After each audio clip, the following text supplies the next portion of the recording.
Hey folks, Matt from artoftheimage.com. Got a viewer question in here from Michael Marcano. This is an email that came in. Michael says, I'm a huge fan of the channel. Thanks, Mike. I recently have started researching cameras and I came about your channel and can't stop watching as there's so much information to get, but it can be overwhelming. And I sympathize with you. If you're new to it, there's a lot to think about here. Even when I'm thinking about cameras for a project, do a lot of thinking on this.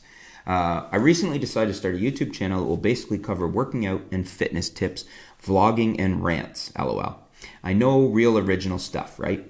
I'm overwhelmed by my options. As I'm starting out, I want my videos to look very good, but I'm on a limited budget of $500 to $1,000 US. I've looked into the G7X2, the Sony A5100, and the Panasonic series of cameras. The LX10 has my eyes, but is always sold out, but Panasonic seems to have a 1,000 similar models.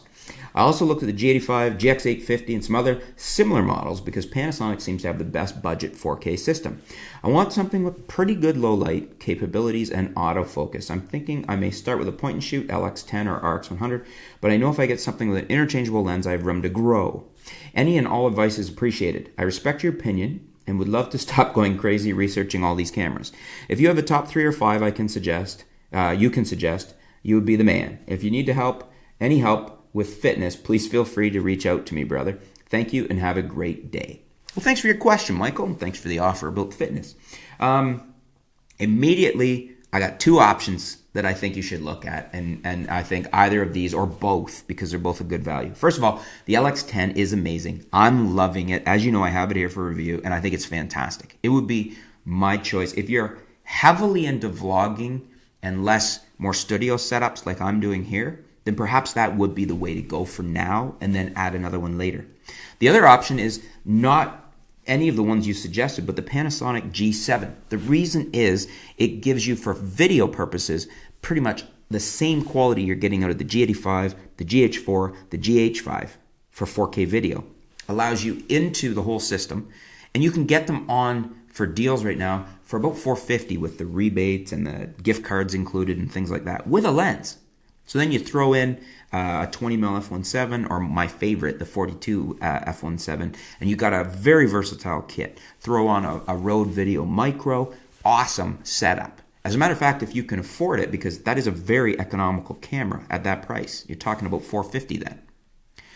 Get that and the LX10, and you're totally covered for everything. That is totally the way I would go. What do you guys think? Do you agree with me?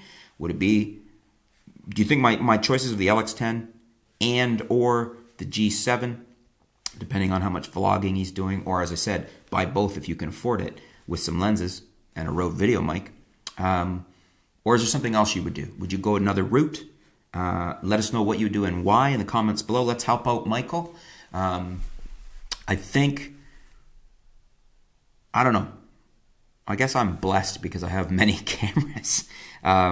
I really think an LX10 G7 combo is stellar. If you can swing that, go for it.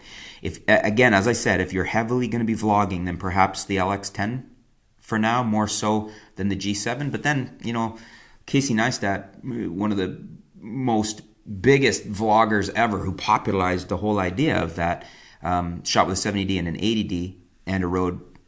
So, he did use smaller cameras, but he shot a lot with those. So you could, if you want to just keep your money investment down, if you're on a really tight budget, get the G7, get a couple of lenses, get a Rode shotgun mic. The Video Micro works great.